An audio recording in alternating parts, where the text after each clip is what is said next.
Rahul Mamkootathil MLA തീർന്നു, അങ്ങനെയുള്ള പ്രചാരണമായിരുന്നല്ലോ ഈ കഴിഞ്ഞ കുറേ നാളുകളായി കേരളത്തിൽ നടന്നിരുന്നത്. പക്ഷെ അദ്ദേഹം വീണ്ടും പാലക്കാട് തിരിച്ചെത്തി, മണ്ഡലത്തിൽ സജീവമായി.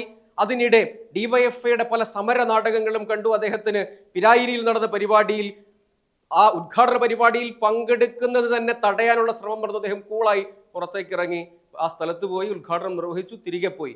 അതിനു മുമ്പ് പാലക്കാട് ഒരു KSRTCയുടെ ഉദ്ഘാടനം സമാനമായ രീതിയിൽ, അതും ഇതേപോലെ അതിനുശേഷം പോയി കുറെ നാടകം നടത്തി. അതായത് ഇപ്പോഴും രാഹുൽ മാങ്കൂട്ടത്തിന്റെ കാര്യത്തിൽ നമ്മൾ കാണേണ്ടത് ഒരു വിക്ടിമിന്റെ നേരിട്ടുള്ള പരാതി, ഒരു ഇരയുടെ, അതാണല്ലോ ഭാഷ, ഇരയുടെ നേരിട്ടുള്ള ഒരു പരാതി ഉണ്ടോ? ഇല്ല.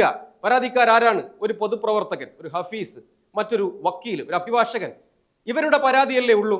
ഒരു വിക്ടിം ഇത്രയും കാലമായിട്ട് ഒരു വിക്ടിമിനെ കൺവിൻസ് ചെയ്ത് അവർക്കാവശ്യമായ സംരക്ഷണം കിട്ടുമെന്ന് ഉറപ്പാക്കി അവരെ കൊണ്ട് പരാതി കൊടുപ്പിക്കുക, അല്ലെങ്കിൽ നേരിട്ട് മൊഴി കൊടുപ്പിക്കുക, അത്തരമൊരു സാഹചര്യം ഇതുവരെ ഉണ്ടായോ?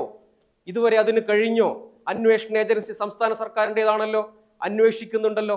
വിളിച്ചു വരുത്തും, രാഹുലിനെ വിളിച്ചു വരുത്തും, അറസ്റ്റ് ചെയ്യും, റിമാൻഡ് ആകും, അങ്ങനെയുള്ള കാര്യങ്ങളിലേക്ക് പോകും. എന്തുകൊണ്ടില്ല? ഇതുവരെ തെളിവുകൾ കണ്ടെത്താൻ കഴിഞ്ഞോ? ഇല്ല. ഇപ്പോൾ പുതിയ ആസൂത്രിത നാടകങ്ങൾ അണിയറയിൽ അരങ്ങേറുന്നു എന്ന വിവരങ്ങൾ പുറത്തു വരുന്നു. ഒന്ന്, ഈ ഫോണൊക്കെ ട്രാക്ക് ചെയ്ത് വിവരങ്ങൾ ശേഖരിച്ച് അതിനുശേഷം ഗർഭം കലക്കലിന്റെ തെളിവുകൾ കിട്ടും. അങ്ങനെ വരുമ്പോൾ കൂടുതൽ ശക്തമായ കേസായി കാര്യങ്ങൾ മാറും. എങ്ങനെ മാറും? മൂന്നാം കക്ഷിയുടെ പരാതിയിൽ ഈ കുറ്റപത്രവും കൊണ്ടോ അല്ലെങ്കിൽ അറസ്റ്റ് കൊണ്ടോ വല്ല കോടതിയിലേക്കും ചെന്നാൽ കോടതി അതെടുത്ത് കൊട്ടയിലിടില്ലേ?